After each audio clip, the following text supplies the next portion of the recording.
My name is Carol Weinshell, and I'm the Vice President of Program and Membership at Congregation Rodeph Sholom in Bridgeport, Connecticut. We were celebrating Hanukkah around the world for the 4th year, and Lesa Tischler was the first one to present this year. She was presenting Germany, and the presentation did not record. Consequently, she has agreed to do it again, and we're going to record this morning. So without further ado, Lisa's going to tell you about Germany and Hanukkah, and I think you'll find it very interesting. So here goes. Thank you. Lesa,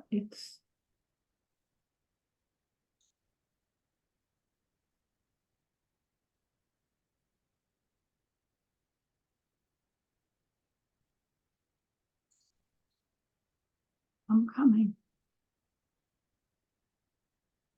Okay, Lesa, it's all you. Thank you for allowing me this opportunity. The city that I will be discussing is Munich, Germany. I chose Munich, Germany because my nephew has been living there for about 4 years. And the next slide. First, I will talk about life in Germany. Then I'll talk about Adam's Synagogue and Munich Synagogue. And lastly, the celebration of Hanukkah in Munich. The next slide, please. In Munich, Adam feels much safer than in Berlin because the Syrian and Arabic communities are much smaller in Munich, and the pro-Palestine demonstrations are smaller and take place under strict police supervision. There have been several large pro-Israel demonstrations. The Conservative Party, who is in control of the federal government, is debating whether to remove dual citizenship from German citizens who take part in anti-Semitic or anti-Israel protests. Nevertheless, the risks are higher everywhere, mainly for those who are visibly Jewish. And the next slide. Since World War II ended, the German government discourages any activity which contributes to anti-Semitism in Germany. For example, there are buildings in Germany still bearing the scars of World War II bullet holes. The government is deliberately not removing the holes so as to remind Germans of the horrors of the war. And the next slide, please. This is Adam's synagogue. The synagogue that Adam attends regularly is very small and shuns public exposure. For example, they don't have a website or public information. It's called Synagogue Shreitensen, but it is more commonly referred to by the street that it is on, Georgenstrasse. It was founded in 1950 after a German woman donated a townhouse to the Jewish, Catholic, and Protestant communities. Subsequently, the Catholics and Protestants sold or donated their share of their house to the Jewish community. And this is the door that Adam walks through to attend the synagogue. And the next slide, please. The synagogue was founded mainly by Polish Holocaust survivors who ended up in displaced person camps in Munich after the war.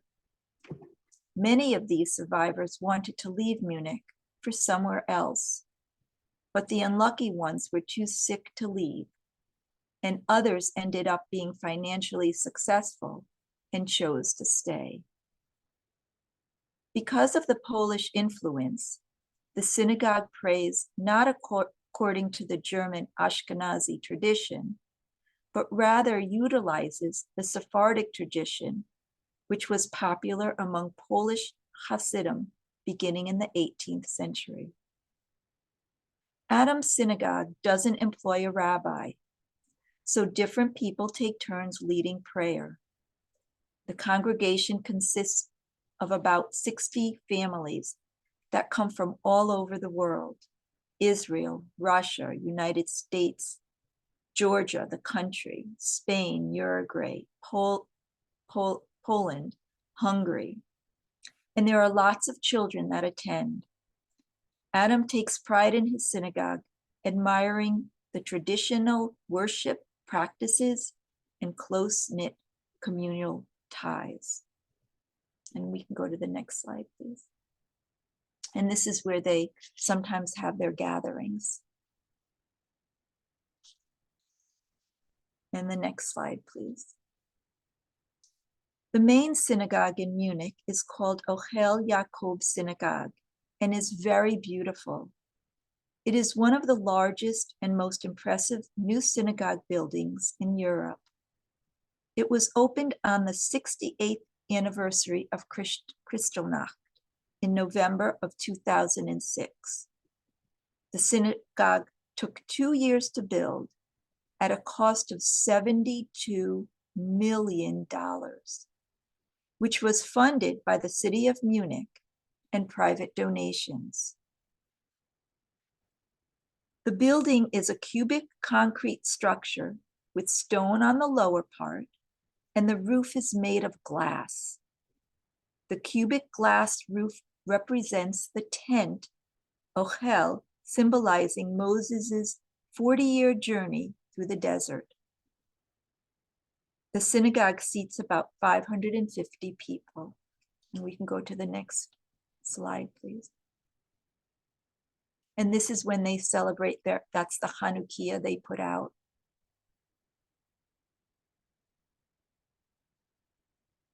And we can go to the next slide, please.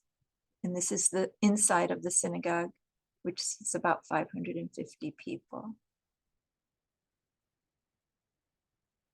And then we can go to the next slide, please. Munich's original main synagogue was destroyed in June 1938 and stood a few blocks away from the new synagogue on ground that is now a parking ramp.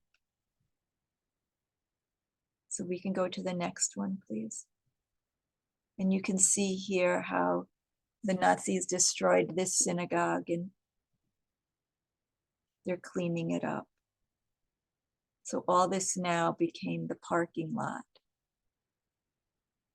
And you can see here too the swastikas on the, yeah, right there, thank you. And we can go to the next slide, please.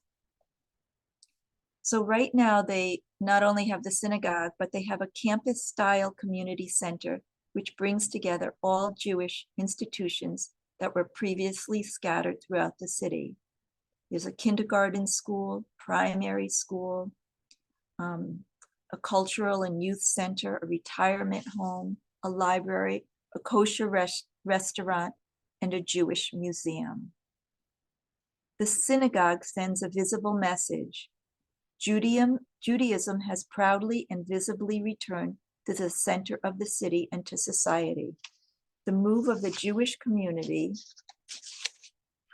from a backyard synagogue to the center of Munich was a symbolic milestone in Jewish history in Germany. The community center houses all the institutions and the necessary infrastructure to ensure the preservation and continuation of the Jewish tradition and the religious practice. And we can go to the next slide, please. And this is the museum here to the left.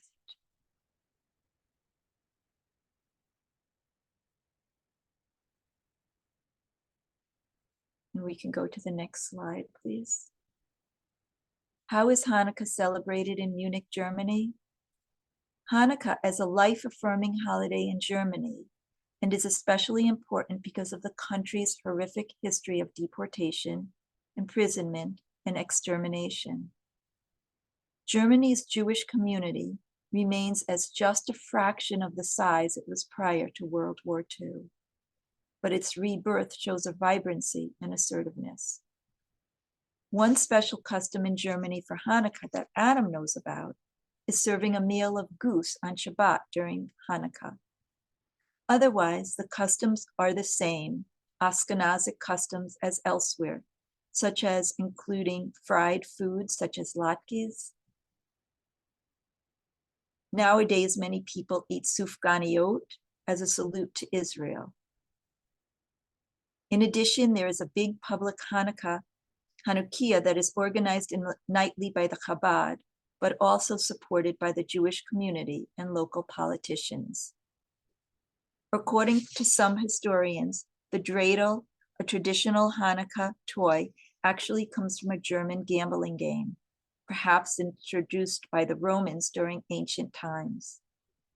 Adapted to the Hebrew alphabet when Jews adopted the game, these letters were replaced by Nun, which stands for Yiddish word nicht, Gimel for ganz, Hey for halb, half, and Shin for shetel arin. The letters helped recall the rules of the game. And the last slide, please. In conclusion, the holiday celebrates the rededication of the Holy Temple in Jerusalem, following the Maccabean revolt of the 2nd century BCE. The holiday is observed by lighting candles each night, eating fried foods, and giving gifts. In Germany, Hanukkah traditions vary depending on the region. However, the spirit of the holiday remains the same, a time for family and friends to come together and celebrate their heritage. Hanukkah is a time to rejoice in the triumph of light over darkness. As you light your candles this Hanukkah, may their light drive out the darkness we are now experiencing in Israel and the world. May there be kindness and peace. I wish for Israel and the world new beginnings. Happy Hanukkah to you and your family. Thank you.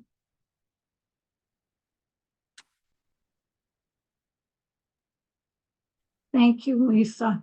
That was as great the second time as it was the first time. You're just terrific. And I know that if the group was here to listen, they would have had questions, but when it's on our website and it goes out as a constant contact, I know that our congregants will learn a lot from what you shared.